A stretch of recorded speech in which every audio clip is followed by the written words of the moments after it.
আসসালামু আলাইকুম। আমরা অনেক দিন পর হচ্ছে আপনাদেরকে রিহাল মোটরসের একটা সেল আপডেট দেব। একজন কাস্টমার ভাই আসছেন আমাদের সিলেটের জকিগঞ্জ থেকে।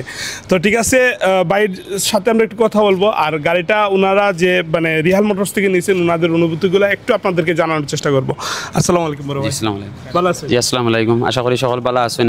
আর রিহাল মোটরস আসলে ভাই এই গাড়ি বাইর করার আগে আমার জেলা কইছেন, বাইর করার পরে আমি টাইল দিয়া সেমু পাইছি গাড়ি, কোনো সমস্যা নাই। আপনারা সব আইবা রিহাল মোটরস, ভাইদের ব্যবহারও বালা, সব কিছু ঠিক আছে। ওকে, কথায় কাজে মিলে আছে, সমস্যা নেই।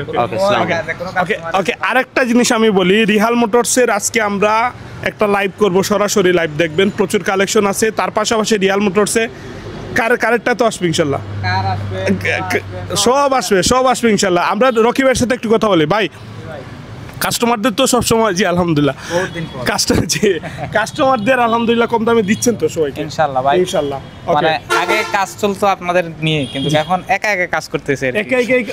একাই 100 কি লাল একাই 100 সময় পাচ্ছি না। যে এখন আপনি বলতেছেন ভাই আমার কালেকশন পাইতেছি না কেন, মূলত হচ্ছে যে আমাদের কালেকশন আসতেছে যাইতেছে, মানে এখন পাইকারি সেল দিতেছে। এই যে ভাই এই গাড়িটা যে দামে দিছি, এই দামে আসলে আমরা অনেকেই গাড়ি কিনি। সত্য কথা যেটা ভাইও বলছে যে ভাই আমি এই গাড়িটা অন্য জায়গায় 30,000 টাকা দাম চাইছে, 25,000 টাকা দাম চাইছে, কিন্তু আমরা এর থেকেও কম 20,000 টাকা থেকেও কমে 110 20,000 থেকেও আরো কমে গাড়িগুলো বিক্রি করতেছি, মানে পাইকারি বিক্রি করতেছি আর কি। ওকে, ধন্যবাদ রকি ভাইকে, অসংখ্য ধন্যবাদ। আর আপনারা অবশ্যই রিহাল মোটরসে আসবেন ইনশাআল্লাহ, প্রচুর গাড়ির কালেকশন আছে। আমরা বিদায় নিচ্ছি এখান থেকে। আসসালামু আলাইকুম রহমতুল্লাহ।